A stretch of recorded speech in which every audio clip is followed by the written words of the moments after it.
आज ये 27 साल की है हमारी पेशेंट, और इसको 13 साल से है, 13 13 ईयर से ये दिमाग में मुझे पीसीओडी है। मतलब आप जब 14 साल की उम्र में थे तब तो समझ नहीं होगी, ये थी समझ कि ये कोई बुरी चीज़ है अच्छी चीज़ है, नहीं पता था। तब से पता चल गया कि ये इसमें कोई प्रॉब्लम है।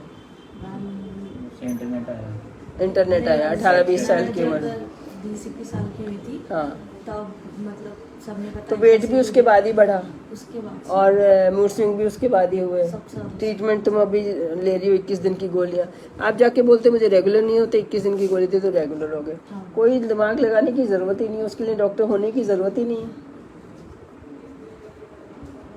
है ना। कोई डायग्नोसिस नहीं कि थायराइड तो नहीं है।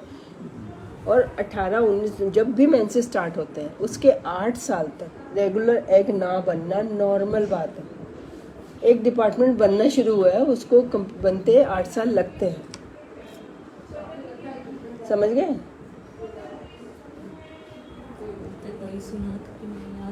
हैं मैम सबको आते थे, मुझे नहीं आते थे। तुम्हें नहीं आते क्योंकि तुमने पहली बार डॉक्टर के चले गए।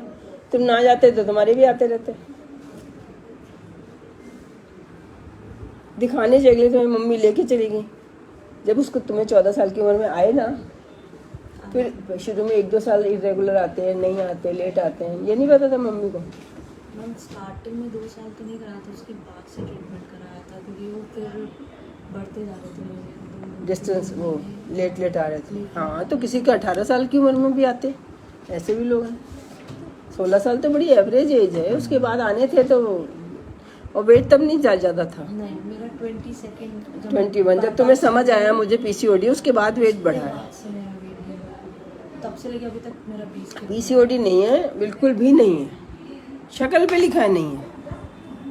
अभी तुम्हारा प्रोलैक्टिन ना मेरे से बात करने से पहले कराया, और अब मेरे से बात करने के बाद कराओ। मैं तो खर्चे की वजह से नहीं कर रही, ये तो मैं ये स्टडी दे दूँ आपको कि मुझसे बात करने से पहले और बाद में प्रोलैक्टिन कितने। कल कोई आई थी 51 आया, उसने बात नहीं की थी मुझसे। जब हमने ये ऑनलाइन शुरू किया था 2 साल पहले, हम सबका प्रोलैक्टिन कराते थे। मुझे तो खुद ही नहीं पता था ये स्ट्रेस इतनी सोसाइटी में फैला हुआ है, तो सबका 50-60 आ रहा था, जिनके भी कंसीव नहीं हो रहा। आज की डेट में जो वीडियो देख के मुझे कॉल करते हैं, किसी का आ ही नहीं रहा, 20 से कम आ रहा है। एक वीडियो देखने से ही कम हो जाता है कि अच्छा हम तो ट्रीटमेंट करा रहे थे, हमें नहीं कराना चाहिए था। ये 21 दिन की गोली का मतलब होता है एग नहीं बने। अब तुमने 6 महीने, 3 महीने, 4 महीने छोड़ दिया, एग नहीं बन रहा, उस गोली पे दे दी अपनी बॉडी। अब उसके बाद एकदम से कैसे बनने लगेगा? 3-4 महीने फिर इरेगुलर रहेंगे। अब तुम्हें 26 मार्च को आए, अप्रैल को आने चाहिए थे, अब मैं भी दवाई दे दूंगी, फिर वही बात हो जाएगी। दवाई के बहुत ज़्यादा साइड इफेक्ट्स हैं। साइड इफेक्ट नहीं है, समझ के देनी है कौन सी दवाई। जहाँ चाहिए इफेक्ट चाहिए तो इफेक्ट देना है, इफेक्ट चाहिए नहीं हमें रेगुलर करने क्यों है? उनको खुद होने का टाइम दो। सिर्फ जब बच्चे कर, अगर किसी को जेन्युइन पीसीओडी भी है ना, तो उसको भी ज़्यादा ज़रूरत तभी है जब प्रेगनेंसी करनी है, तब उसको असिस्टेंस की ज़रूरत है। उसकी बॉडी में थोड़ा सा टेस्टोस्टेरोन पकड़ो।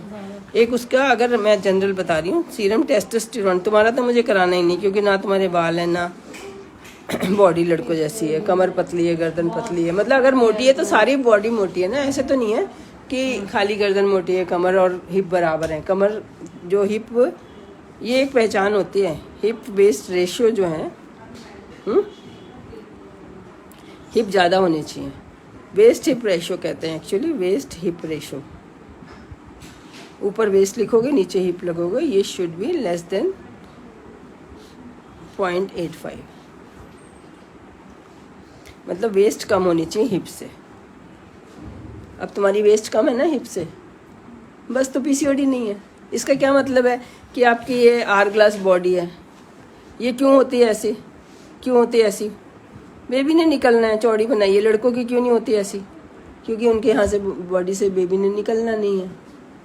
तो जब तुम्हारी बॉडी ऐसे लड़कों जैसी हो ना, कि जितना ये है इतना ये हो, इसका मतलब तुम्हारी बॉडी में बच्चा होने का और निकलने का इंतज़ाम नहीं है।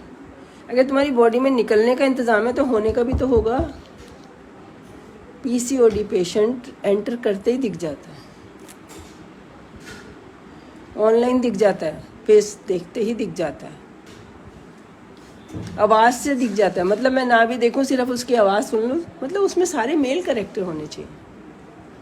फिर बॉर्डर लाइन होता है, हल्का सा होता है, किसी को फुल फ्लैश की बात करेंगे, हल्का सा होता है, उसका भी फिर हमें देखना चाहिए, फॉलिकल स्टडी करानी चाहिए। कोई ट्रीटमेंट नहीं करना जब तक। एलोपैथी ऐसे ही बदनाम हो रही है।